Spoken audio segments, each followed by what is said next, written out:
که څه هم له عامو خلکو سره یوه اندېښنه دا ده چې ممکن بهرنیان د افغانستان په انتخاباتو کې لاسوهنه وکړي، خو د افغانستان لپاره د ملګرو ملتونو ځانګړی استازی وایي چې بهرني هیوادونه داسې نیت نه لري. د افغانستان لپاره د ملګرو ملتونو ځانګړي استازی یانکوبش وویل چې په انتخاباتو کې د خلکو ګډون سرنوشت ټاکونکی دی او زیاته کړه چې افغانان باید هرومرو خپله رایه وکاروي. کوبش د چهارشنبې په ورځ په کابل کې خبریالانو ته وویل چې د سلګونه بهرنیو څارونکو په ګډون به څه باندې 2 لکه افغان څارونکي انتخابات وڅاري او هیڅ ډول بهرنۍ لاسوهنه به پکې ونه شي.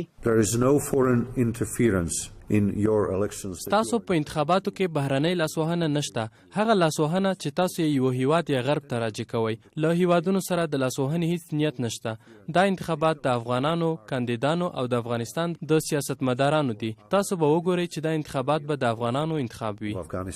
په انتخاباتو کې له بهره د نه لاسوهنې ډاډ په داسې حال کې ورکول کیږي چې د ولسمشر حامد کرزي په ګډون ځینو افغان چارواکو وویل چې په تیرو انتخاباتو کې د بهرنیانو مداخله موجوده وه. ولسمشر حامد کرزي په وار له بهرنیانو وغوښتل چې د هیواد په راتلونکو انتخاباتو کې چې د شنبې په ورځ به ترسره شي لاسوهنه ونه کړي. د انتخاباتو خپلواک کمیسیون هم د دې انتخاباتو د شفافیت ډاډ ورکوي او وایي چې څه باندې 2 لکه کورنیو او سلګونه بهرنیو څارونکو ته د څارنې کارتونه ورکړي دي. ټاکل شوې د دې انتخاباتو لومړنۍ نتیجه د انتخاباتو له ورځې څخه 2 اونۍ وروسته یعنې د ثور په 4مه نیټه اعلان شي. په افغانستان کې د ملګرو ملتونو ځانګړی استازی یانکوبش وایي انتخاباتو ته د آمادګۍ له روان بهیر څخه ښکاري چې دا ځل انتخابات به د تیر په څیر له هره پلوه ښه وي.